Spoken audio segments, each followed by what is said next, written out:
Coming up, Hawkeyes put together a strong performance on the diamond.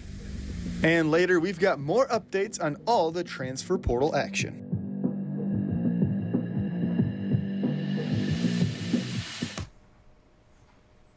Well, hello everyone, and welcome to DITV Sports in the Zone. I'm Colin Carruthers. And I'm Brady Behrens. We'll take a look at everything going on in Hawkeye sports. Well, talking about Hawkeye sports, specifically with Iowa baseball, I don't know if you heard, but there's a new phrase going around with the baseball team. Have you heard about it? I'm not sure. What could that be? Well, it's just 40 guys having a bunch of fun, and they definitely had a bunch of fun at Dwayne Banks Field this week as they hosted Nebraska Cornhuskers in a 3-game weekend series. Game 1 was a pitcher's duel between the Cornhuskers and Hawkeyes, but here in the bottom of the second inning, Cooper Schulte unloaded on this pitch to left center field, a solo home run, gets them on the board early, but that's all Iowa would need in this game as they took the 1-0 lead. It helped that Cade Obermuller was on the bump, striking out 11 batters, 1 strikeout away from his career high of 12 strikeouts, which he recently had against Northwestern. Now here in the second game, both sides got their bats warmed up here with a homer here from Gable Mitchell out to the right side of the field. He still flew around those bases there though, but next up, Miles Risley here. He has a monster 2-run bomb to left field. This would cut the Nebraska lead down to just 1 as the Hawks look to get this comeback rolling. Ben Wilmez would be up next. He's coming up here with a shot, a solo home run here. You're gonna see at the start of the 8th inning. This would tie up the game at 6. The Hawkeyes inching closer and closer to that comeback. They go on to score 6 runs in the 8th inning with this Andy Nelson coming up next. This 3-run bomb here. Boom, he hits this one out to give the Hawkeyes an 11-6 lead to complete the comeback. They'd win 11-6. Well, unfortunately, they wouldn't be able to get the sweep yesterday as Nebraska would take Game 3 on Sunday. And after losing 6 of their last 7 games, the Iowa softball team traveled out east for a 3-game series against Maryland. Starting off in Game 1, Iowa would defeat Maryland 6-1 behind Jalen Adams. She pitched 7 innings, only allowed 2 hits on those innings, and only walked just 1 batter. Well, in Game 2, the Iowa offense exploded as Talia Trenton there at the plate, blasting one out to the center field wall, getting a stand-up double that brought in 3 runs. The 3 RBIs would help her take the 7-0 lead as she was also in the circle for this contest. You also see an RBI there up the left field line, just barely staying fair and bringing the runner in from second. They would score 1 more run in this contest with this shot up the middle and win 9-0 in Game 2. Now in Game 3 here coming up, Jalen Adams. Once again, she pitched another 7 innings, but it was Sujin Berry here who would drive in 2 runs on her 3 hits for the day. Right here's an RBI single driven to the wall that brings the runner home from third. Next up, we're going to see a sac fly that brought in a run from second to help Iowa get the sweep over Maryland. Alrighty, let's go ahead and turn things over to Iowa tennis. The Hawkeyes are trying to close in on the top teams of the Big Ten. Iowa hosted UCLA at the Hawkeye Tennis Recreation Center on Friday afternoon. After failing to pick up the doubles point, the Hawkeyes turned to their singles matches. Pia Kranholt and Nikita Vishwash were the only 2 Hawkeyes to pick up single victories. The 22nd ranked UCLA Bruins picked up the 4-2 victory over the Hawkeyes.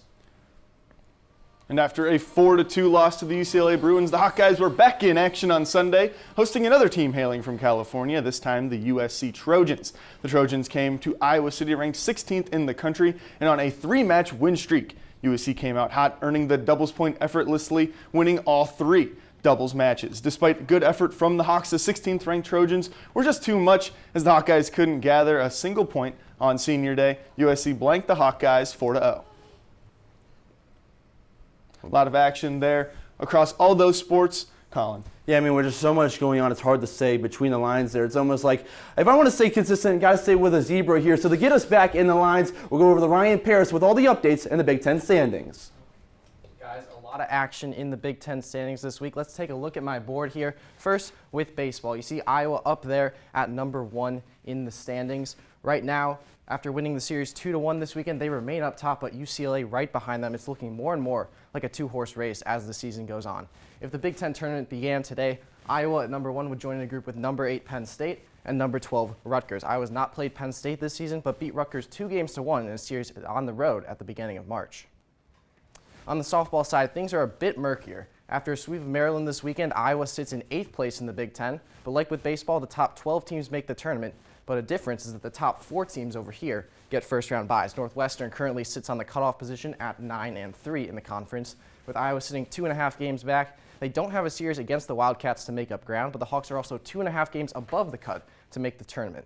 They have 3 series left against Penn State down there, and down in the red zone, Michigan State and Rutgers, all teams that are below the Hawks in the standings. And lastly, let's check out what the reshaped tennis standings look like. By virtue of their losses to USC and UCLA, the Hawks fell to 6-5 and are even with a tie with Illinois for 8th place. And those teams out west winning on Sunday gave them a 1.5 game lead on the Hawkeyes, stratifying the field above them a little bit more. The top 12 teams will make the tournament, so while Iowa's still a long shot to get a first-round bye, for now they're still in the thick of the playoff race. That's a look at some of the movement around Big Ten sports, and now let's go back to the guys. Thank you, Ryan. It's always good to get a little bit of an update there, especially with all that going on this weekend. And with seasons winding down to an end as well. Well, especially with Iowa track and field team. They cleaned up this weekend at the Jim Duncan Invitational. The Hawkeyes came away with 4 total event wins, starting out on the track with Jaden Eitzen, winning the women's 800 meter, moving into the field. Wisdom Williams won women's shot put with the 4th best throw in program history. Duke Faley won the men's discus, and Austin Bush placed first in hammer.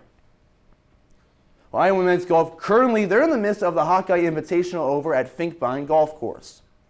After day 1, the Hawks are shooting 17 under par and sit in 3rd place out of the 13 participating teams. They're trailing Kansas, who sits in 1st shooting under 16, and Little Rock, who's in 2nd place shooting 18 under par. Well, that makes sense, Colin, because these are the 3 schools with top 100 rankings. Now, on the day, Iowa had the 3rd best score in the first round, but in the second round, they hit their stride shooting 275.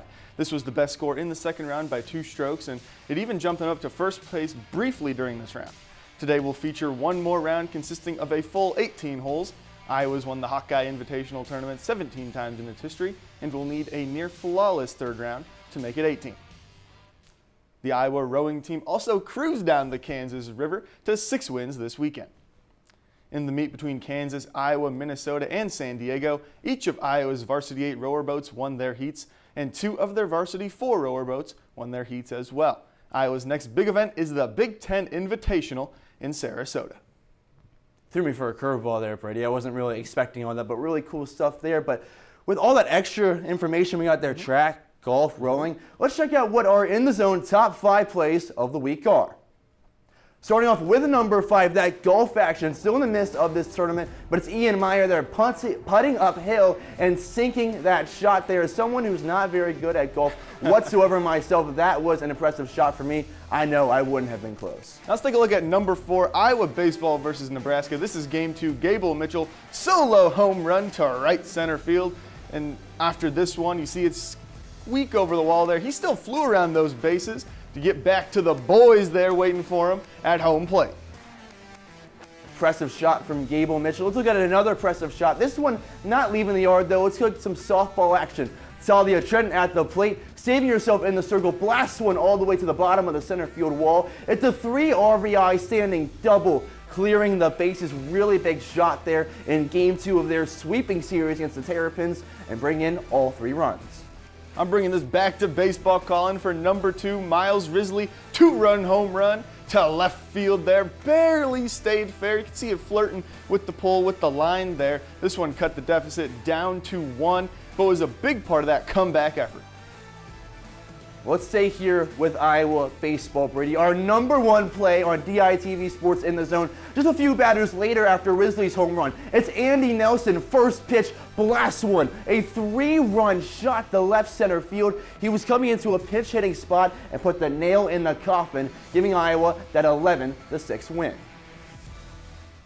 Look at all that action, Colin. Home runs galore. I know, you got to be looking everywhere. Left field, right field, home runs are going everywhere. But with that, let's take a look over into the newsroom with some more updates in Hawkeye sports. Yeah, guys, we have a few transfer portal updates, starting with quarterback Brendan Sullivan, who entered the transfer portal late Friday night. After transferring from Northwestern to Iowa last season, Sullivan started the season as the backup quarterback, but eventually earned the starting spot after showing off his skills in the red zone. Now the quarterback looks to start his season elsewhere for a fresh start. And although Sullivan's location is up in the air, former Iowa women's basketball player Aaliyah Guyton knows exactly where she'll be playing basketball next season. Guyton has committed to Big Ten rival Illinois for her sophomore season. The guard averaged 4.7 points at Iowa and appeared in 29 games throughout the season. Now transitioning over to men's basketball, head coach Ben McCollum got his first recruit in his tenure as the head coach of the Hawkeyes. 2025 Trevin Jarek has flipped his commitment from Northern Iowa to Iowa. The center stands 6'11" and joins the Hawkeyes, having helped West Des Moines Valley High School win 3 straight state championships. He was also named 2025 Mr. Iowa Basketball and Iowa Max Prep's High School Basketball Player of the Year.